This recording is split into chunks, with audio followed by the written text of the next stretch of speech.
అందరికీ నమస్తే అండి. అందరూ ఎలా ఉన్నారు? ఈరోజు మీ అందరికీ నేను చాలా ఈజీ అండ్ క్విక్‌గా అయిపోయే రెసిపీ ఒకటి చూపెడుతున్నానండి. ఇది సాబుదానా కట్లెట్ అనమాట. సాబుదానా కట్లెట్ అనొచ్చు, సాబుదానా వడ అంటారు. డిఫరెంట్ ప్లేసెస్‌లో డిఫరెంట్‌గా పిలుస్తారు. చాలా ఈజీగా అయిపోతుందండి. దీనికి మనం చేయాల్సిందల్లా ఒక 4 అవర్స్ ముందు మాత్రం సగ్గుబియ్యాన్ని సోక్ చేసుకోవాలి.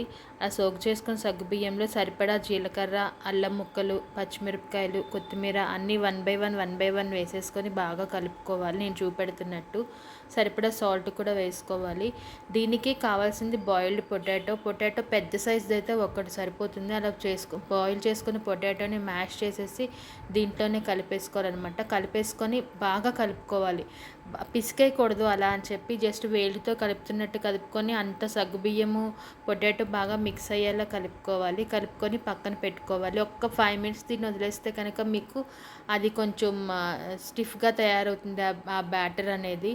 అది బాగా రెడీ అయిన తర్వాత కట్లెట్స్లా చేసుకొని వేసుకోవడమే అనమాట. బట్ కట్లెట్స్లా అంటే ఇది బాగా లావుగా దలసరిగా చేసేయకూడదండి. జస్ట్ థిన్‌గా చేసుకోవాలంటే, ఎందుకంటే బాగా లావుగా వేసేసిన ఇది లోపలికంటే ఉడకదు.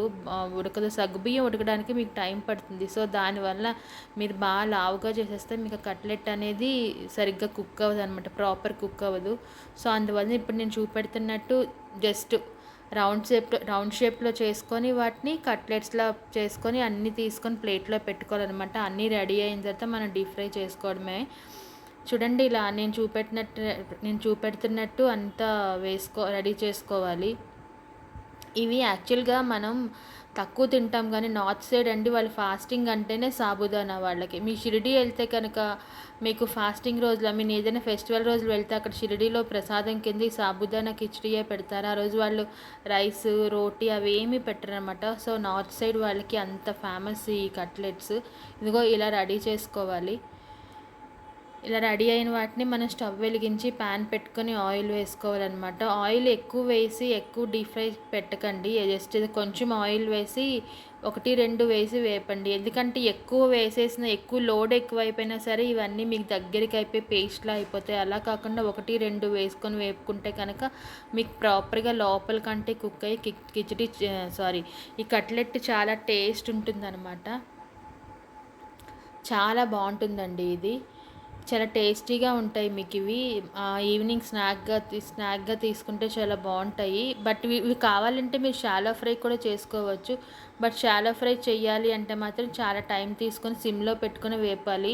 లోపలి కంటే కుక్ అవ్వాలి అంటే షాలో ఫ్రై చేయాలి, సిమ్ చేయాలి అనమాట. డీప్ ఫ్రై చేస్తే మాత్రం చాలా జాగ్రత్తగా డీప్ ఫ్రై చేసుకోవాలి. అది కిందన అంటుకుపోయినట్టు ఉంటుంది. అలా కాకుండా చాలా జాగ్రత్తగా కుక్ చేసుకోవాలి.